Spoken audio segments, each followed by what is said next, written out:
નમસ્કાર, સ્વાગત છે આપનું ડીટીવી ન્યૂઝમાં। દાહોદ મહિલા આઈટીઆઈની તાલીમાર્થીઓએ સેવા સદનના પટાંગણમાં રંગોળી બનાવી મતદાન માટે અપીલ કરી। લોકસભા ચૂંટણી માટે 7 મેના રોજ ગુજરાતમાં મતદાન થશે, ત્યારે દાહોદ મહિલા આઈટીઆઈની તાલીમાર્થી બહેનોએ સેવા સદનના પટાંગણમાં ચુનાવ કા પર્વ દેશ કા ગર્વના સંદેશ સાથે રંગોળી બનાવી મતદાતા જાગૃતિનો સંદેશ આપ્યો હતો। નમસ્કાર, હું ફાલ્ગુની પંચાલ મહિલા આઈટીઆઈ દાહોદ ખાતે સુપરવાઇઝર ઇન્સ્ટ્રક્ટર તરીકે ફરજ બજાવું છું।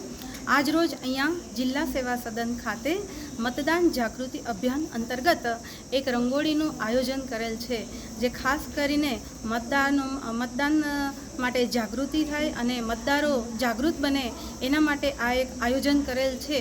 જે બદલ જિલ્લા સેવા સદનનો પણ ખૂબ ખૂબ આભાર અને તમામ તાલીમાર્થીઓએ જે મને સહયોગ આપેલ છે એમનો પણ ખૂબ ખૂબ આભાર। નમસ્કાર। લોકશાહીના આ પર્વમાં દરેક મતદાતા પોતાનો મતાધિકારનો ઉપયોગ કરે અને અવશ્ય મતદાન કરે, તે માટે વહીવટીતંત્ર દ્વારા અલગ અલગ કાર્યક્રમો થકી લોકોને મતદાન કરવા અપીલ કરાઈ છે। ત્યારે આજે સેવા સદનના પટાંગણમાં રંગોળી થકી તાલીમાર્થી બહેનોએ મતદાન જાગૃતિનો સંદેશ આપ્યો હતો। જિલ્લા ચૂંટણી અધિકારી અને ઓબ્ઝર્વર સહિતના અધિકારીઓએ રંગોળી નિહાળી તમામ બહેનોને બિરદાવી અભિનંદન પાઠવ્યા હતા।